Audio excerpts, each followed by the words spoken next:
પ્રણામ મિત્રો, welcome back to our channel Guruvani. આજે આપણે વાત કરવા જઈ રહ્યા છીએ એક એવા મહાન આચાર્ય ભગવંત વિશે જેમને દર્શનશાસ્ત્રી અને જ્ઞાન વૈરાગ્યની સૌમ્યતા મૂર્તિ કહેતા હતા. મિત્રો, જીવનમાં બે પ્રકારના લોકો હોય છે. એક જે માત્ર જાણે છે અને બીજા જે જીવતા શીખવાડે છે.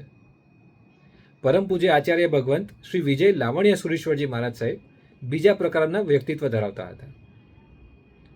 તેઓનો જન્મ વિક્રમ સંવત 1953માં એટલે કે કેલેન્ડર યર 1896માં થયો હતો અને નાનપણથી જ તેમને ધર્મ અને જ્ઞાન પ્રાપ્તિમાં અદ્ભુત રસ હતો.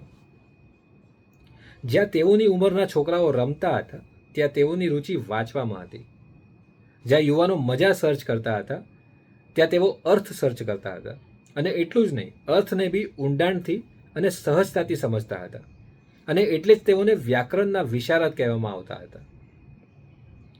કઠિનમાં કઠિન વાતને એટલી સરળ બનાવી દે કે કોઈ નાનું બાળક પણ આરામથી સમજી જાય. અને મિત્રો, જ્ઞાન તો હતું જ, એમાં કોઈ ડાઉટ નહોતો, પણ જ્ઞાન સાથે નમ્રતા બી હોય એવું થોડું રેર હોય છે. વિશાળ શાસ્ત્ર જ્ઞાન હોવા છતાં ક્યારેય અહંકાર નહોતો. એટલે જ તો તેઓ એક આચાર્ય ભગવંત હતા. તેઓ જ્યારે પ્રવચન આપતા હતા ત્યારે ગુરુ ભક્તોને લાગતું કે જ્ઞાન સાંભળતા નથી, અનુભવીએ છીએ. કારણ કે તેઓ શાસ્ત્રોને જીવતા હતા, ખાલી બોલતા નહોતા. અને લોકો પ્રભાવિત નહીં, પરિવર્તિત થતા હતા. તેઓએ વિક્રમ સંવત 1972માં 19 યર્સની એજમાં દીક્ષા પ્રાપ્ત કરી હતી અને 1992માં તેઓને આચાર્ય પદ પ્રદાન થઈ હતી.